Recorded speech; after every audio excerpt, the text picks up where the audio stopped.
Matapos ang mahigit 3 oras na deliberasyon, nakalusot na po ang ad interim appointment ni DOTR Secretary Dizon sa Commission on Appointments, habang 2 pang gabinete ng Pangulo na-defer naman ang ad interim appointment.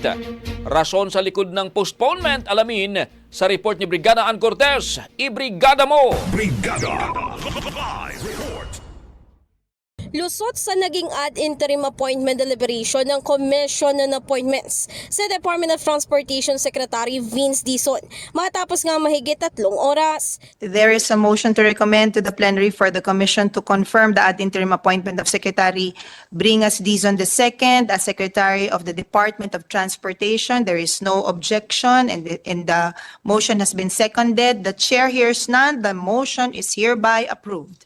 Congratulations. Maraming salamat po. God bless po. Thank you so much. Pero bago makuha ni Dizon ang suporta ng mga miyembro ng CA, dumaan muna siya sa pagsagot sa iba't ibang katanungan ng mga kongresista at maging senador na umiikot sa ilang paksa tulad na nga lang ng EDSA Rebuild Project, North-South Commuter Railway at proposed Makati City Subway. Ano na ang status nito? Would the contractor still pursue this or ititigil na po yung subway project ng Makati? Maraming salamat po sa napakagandang tanong, Your Honor. Ang pagkakaalam po ng DOTR, no, ang project po ito ay isang PPP between the proponent and the City of Makati. No? So, nung nakausap ko po nga si Mayor Nancy Binay, incoming Mayor Nancy Binay kahapon, nakita po kami dito sa Senado, ang sabi ko nga po is baka po pwedeng kausapin ko siya at tignan kung ano po ang way forward. Kasi sayang po talaga, tama po kayo, sayang po talaga yung proyektong yan dahil malaki po ang magagawa niyan, lalo na sa ating main central business district dito sa Metro Manila. Pero ang sabi naman po niya is pag-aaralan daw po muna niya, at pagdating po ng tamang panahon, mag-uusap po kami kung paano po mapupursue. Kung hindi man po yung original na proyektong yan, baka po meron pong ibang proyekto na pwedeng magawa para po magkaroon tayo ng underground railway na kukonekta either sa Ayala Station or sa Buendia Station ng MRT3, papasok po ng ating CBD sa Makati. Nilinaw rin ni Dizon sa naturang sesyon na hindi ibig sabihin na sinuspende ng Pangulo ang pagpapatupad ng EDSA Rebuild ng isang buwan ay kanselado na ito.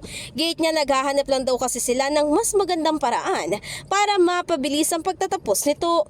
Matapos ang sesyon, nagpaabot ang lahat ng miyembro ng CA na suporta sa kanyang liderato. May parte pa nga rito na sinabi ni Senator Christopher Bongo na ang naturang kalihim ang nakikita niya talagang nararapat na tao para sa pwesto.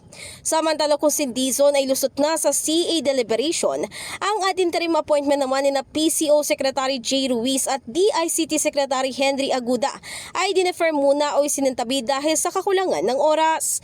Tiniyak naman ng dalawa na hindi tinanggap ng Pangulo ang kanilang mga courtesy resignation.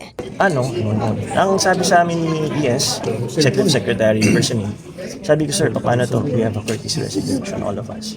Sabi po ni ES at that time, just continue on, focus on your job, and we have not yet withdrawn your appointment. Sa kasulukuyan, hindi pa tukoy kung kailan mangyayari ang muling pagharap ng dalawa sa makapangyarihan na CA. In the heart of changing lives, ako si Brigada Ann Cortez ng 105.1 Brigada News FM Manila, The Music News Authority. Ang bahaging ito ay hatid sa atin ng Yummyfit ES2 Oral Drops. Simulang tuparin ang pangarap ng iyong anak. And stunting now,